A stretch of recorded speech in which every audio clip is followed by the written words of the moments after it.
प्यारे विद्यार्थियों, आज हम चर्चा करने वाले हैं कक्षा 10वीं के हिंदी के पाठ्यक्रम के बारे में। ये वीडियो आपके लिए बहुत महत्वपूर्ण होने वाला है। पूरा वीडियो देखने के बाद आपके दिमाग में किसी प्रकार का कोई डाउट नहीं रहेगा कि हिंदी का सिलेबस क्या है और कहाँ से कितने नंबर के आपके प्रश्न आने वाले हैं। मेरी भाषा हिंदी भाषा परिवार में आप सभी का स्वागत है। आइए चर्चा करते हैं हिंदी के पाठ्यक्रम के बारे में। हम सभी जानते हैं कोविड-19 वायरस की वजह से क्या परिस्थितियां हैं। हम स्कूल नहीं जा पा रहे हैं, घर पर रहकर ही ऑनलाइन पढ़ाई कर रहे हैं। लेकिन ऑनलाइन जो पढ़ाई है और साथ में जो वास्तविक कक्षाओं की पढ़ाई है उसमें बहुत बड़ा अंतर है। हालांकि ऑनलाइन आजकल बहुत कुछ उपलब्ध है, बहुत सारी महत्वपूर्ण जानकारी हम प्राप्त कर सकते हैं और अच्छे से सीख भी सकते हैं। लेकिन जो मज़े क्लास में टीचर के सामने पढ़ने में होते हैं वो कभी ऑनलाइन स्टडी में हो ही नहीं सकते। हम अपनी शंकाएँ, अपने डाउट आराम से अपने टीचर से पूछ सकते हैं, ऑनलाइन कक्षाओं में भी पूछ सकते हैं। लेकिन जो बात वास्तविक कक्षाओं में होती है वो ऑनलाइन कक्षाओं में कभी हो नहीं सकती। साथ में नेटवर्क की दिक्कतें आती हैं, काफ़ी बच्चों के पास फ़ोन नहीं है और भी बहुत सारी ऐसी समस्याएं हैं जिसके कारण से ऑनलाइन शिक्षा इतनी प्रभावशाली नहीं रहती है जितनी कि वास्तविक कक्षाएं होती हैं।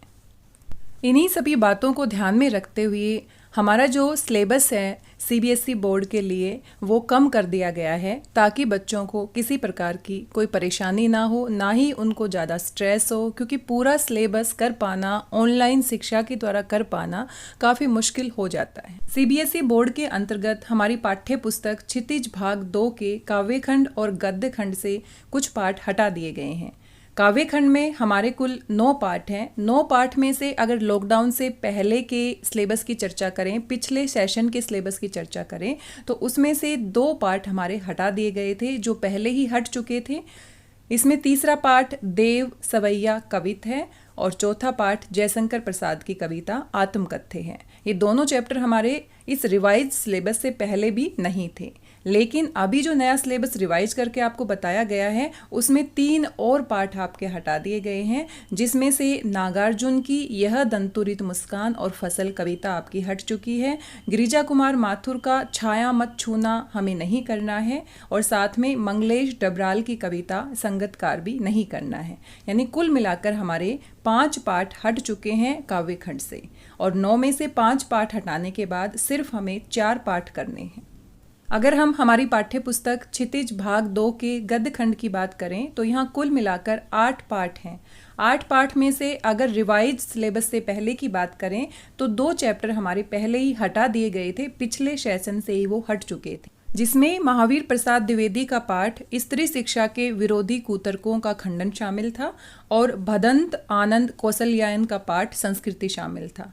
लेकिन जो अभी नया सिलेबस रिवाइज करके हमें दिया गया है उसमें हमारे 2 और पाठ हटा दिए गए हैं जो हमें नहीं पढ़ने हैं। मन्नू भंडारी का पाठ यह कहानी यह भी और साथ में यतीन्द्र मिश्र का पाठ नौबत खाने में इबादत, ये दोनों पाठ हमारे हटा दिए गए हैं। यानी कुल 8 पाठों में से 4 पाठ हमें नहीं करने हैं और 4 पाठ हमें करने हैं। तो काफ़ी हमारा सिलेबस कम कर दिया गया है ताकि बच्चों के दिमाग पर किसी प्रकार का कोई तनाव नहीं रहे और वो स्कूल नहीं जा पा रहे हैं, लेकिन जिस प्रकार से भी अपनी पढ़ाई कर रहे हैं तो कम सिलेबस से वो तैयारी कर सकते हैं। जिस प्रकार से हिंदी का सिलेबस कम किया गया है वैसे ही बाकी जो आपके सब्जेक्ट हैं उनका सिलेबस भी कम कर दिया गया है। सबसे पहले हमें सिलेबस की जानकारी होना बहुत ज़रूरी है, क्योंकि जब तक हमारे दिमाग में क्लियर नहीं रहता कि कौन से पार्ट पेपर में आने वाले हैं और कौन से पार्ट नहीं आने वाले, तब तक हमें बड़ा कन्फ्यूजन रहता है और अच्छे से हम अपनी पढ़ाई पर ध्यान नहीं दे सकते। साथ में जो हमारी दूसरी पाठ्य पुस्तक है कृतिका भाग 2, उसमें से किसी प्रकार का कोई सिलेबस परिवर्तन नहीं किया गया है। कृतिका में हमारे कुल 5 पाठ थे, 5 में से 3 पाठ हमें करने होते हैं और 2 पाठ हमें नहीं करने होते, और ये सिलेबस पिछले सेशन से ही रिवाइज कर दिया गया था। तो इसलिए कृतिका में किसी प्रकार का कोई परिवर्तन नहीं है। पहले भी हमने 3 पाठ करने थे और अभी भी हमने 3 पाठ करने हैं, जिसमें से शिव पूजन सहायिका माता का अंचल, कमलेश्वर का जॉर्ज पंचम की नाक, और मधु कांकरिया का साना साना हाथ जोड़े। ये तीनों पाठ हमें करने हैं। साथ में शिव प्रसाद मिश्र रुद्र का एही ठैया झूलनी हेरानी हो रामा हमें नहीं करना, पहले भी नहीं करना था, अभी भी नहीं करना।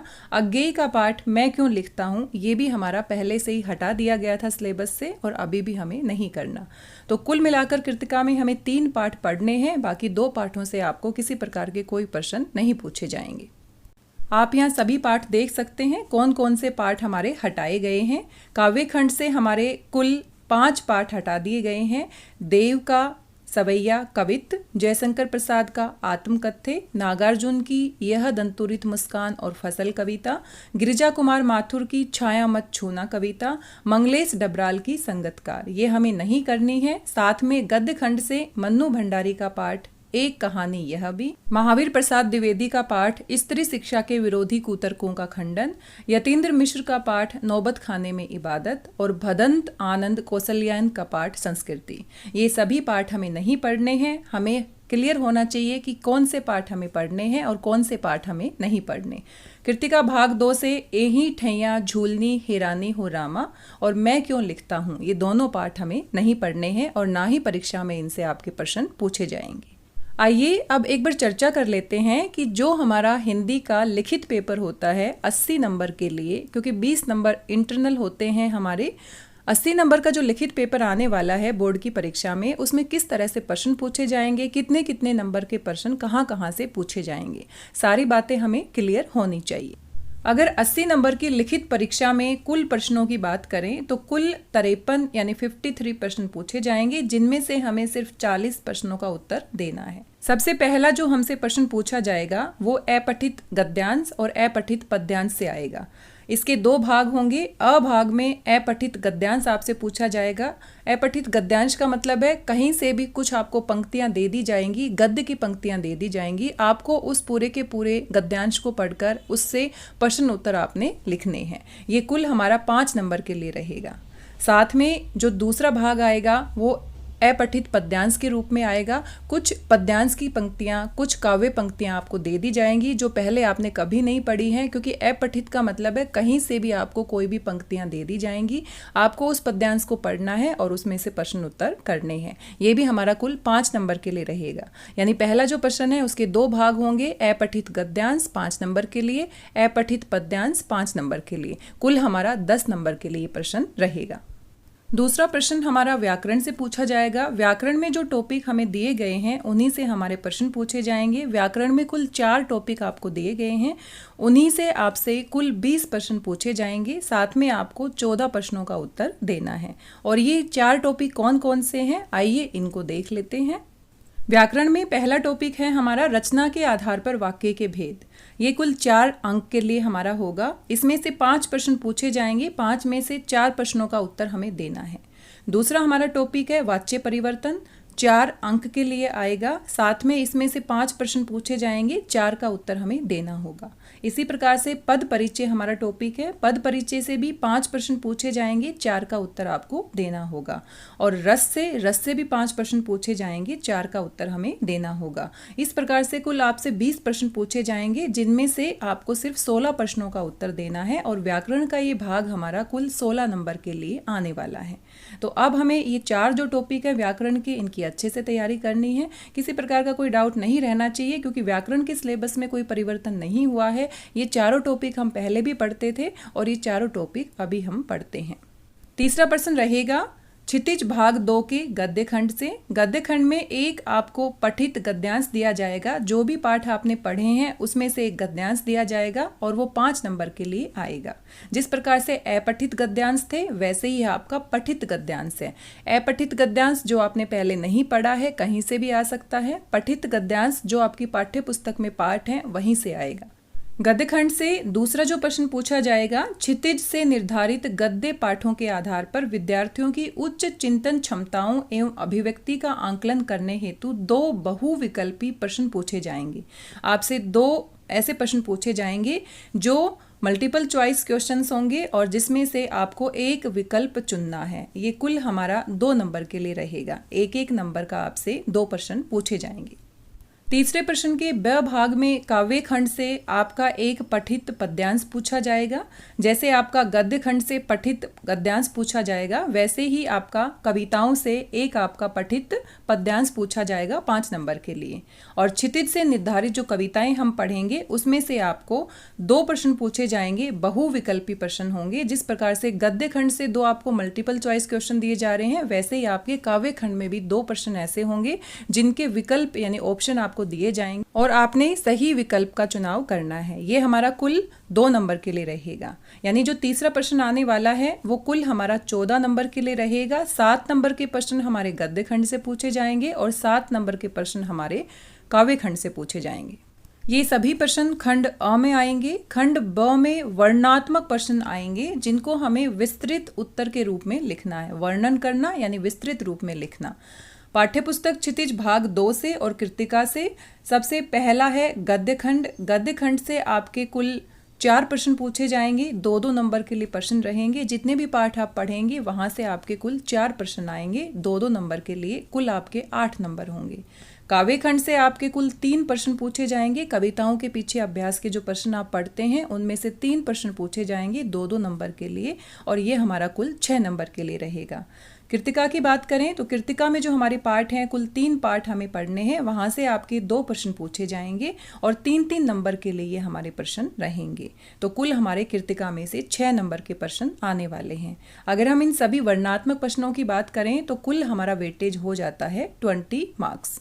कृतिका में आपसे कुल 3 प्रश्न पूछे जाएंगे, लेकिन ये विकल्प के रूप में होगा। 3 में से कोई भी 2 प्रश्नों के उत्तर आपको देने हैं और एक प्रश्न जो आप उत्तर देंगे उसका नंबर रहेगा 3। तो टोटल आपके 6 नंबर हैं, 2 प्रश्न करने हैं, लेकिन आपको 3 प्रश्न दिए जाएंगे। विकल्प आपको दिया जाएगा कि तीनों में से कोई भी 2 प्रश्न आप कर सकते हैं। आगे विद्यार्थियों की लेखन क्षमता की जांच करने के लिए हमसे निबंध लिखवाया जाता है, हमसे पत्र लिखवाया जाता है और हमसे संदेश भी लिखवाया जाएगा। आइए इस पर चर्चा करते हैं। निबंध लेखन में आपसे विभिन्न विषयों और संदर्भों पर विद्यार्थियों के तर्क संगत विचार प्रकट करने की क्षमता को परखने के लिए संकेत बिंदुओं पर आधारित समसामयिक एवं व्यवहारिक जीवन से जुड़े हुए 3 विषयों में से किसी एक विषय पर 80 से 100 शब्दों में अनुच्छेद लेखन, यानी आपको कुल 3 टॉपिक दिए जाएंगे और 3 टॉपिक आपके किसी भी घटना से संबंधित हो सकते हैं, व्यवहारिक जीवन से संबंधित हो सकते हैं। पहले जो हमारा निबंध लेखन होता था वो 10 नंबर के लिए आता था, लेकिन अभी इसमें थोड़ा सा परिवर्तन कर दिया गया है। आपसे एक निबंध लिखवाया जाएगा, कुल 3 निबंध दिए जाएंगे और जो एक निबंध है वो सिर्फ आपने 5 नंबर के लिए लिखना है। पहले के सिलेबस की बात करें, इस कंडीशन से पहले जो हमारा सिलेबस होता था पिछले सेशन तक, उसमें हमें 10 नंबर के लिए निबंध लिखना होता था। तो यहाँ पर इन्होंने परिवर्तन किया है। लेखन के अंतर्गत दूसरा हमारा पत्र लेखन रहेगा। औपचारिक और अनौपचारिक दोनों विषय आपको दिए जाएंगे, दोनों में से एक पत्र आपको लिखना है और पत्र हमारा कुल 5 नंबर के लिए रहेगा। ये पहले भी 5 नंबर के लिए होता था, अभी भी 5 नंबर के लिए है। तो अनौपचारिक पत्र और औपचारिक पत्र दोनों में से एक आपको लिखना है 5 नंबर के लिए। आगे अगर हम बढ़ते हैं तो विज्ञापन लेखन, ये पहले भी हमारे सिलेबस में था, अभी भी सिलेबस में है। विज्ञापन लेखन आपको दिया जाएगा, कुछ आपको ऑप्शन दिए जाएंगे, टॉपिक दिए जाएंगे और उसमें से आपने एक विज्ञापन लिखना है जो कि हमारा कुल 5 नंबर के लिए रहेगा। लेखन के अंतर्गत एक हमारा नया टॉपिक दिया गया है, संदेश लेखन। पिछले सेशन तक इसको नहीं दिया गया था, लेकिन अभी अभी जो रिवाइज्ड सिलेबस दिया गया है उसमें संदेश लेखन आपको दिया गया है, क्योंकि पहले जो हमारा निबंध होता था वो कुल 10 नंबर के लिए होता था। अब उन्होंने निबंध को 5 नंबर का बना दिया है और जो 5 नंबर हमारे बच गए हैं उसको उन्होंने संदेश लेखन के लिए लगा दिया है। संदेश लिखना है आपने, जैसे हम मैसेज टाइप करते हैं व्हाट्सएप पे या किसी को बेस्ट विशेस देते हैं, बिल्कुल वैसे ही आपने शुद्ध हिंदी में संदेश लिखना है। शुभकामना से संबंधित, पर्व या त्योहार से संबंधित या कोई विशेष अवसर पर आपको संदेश लिखना है।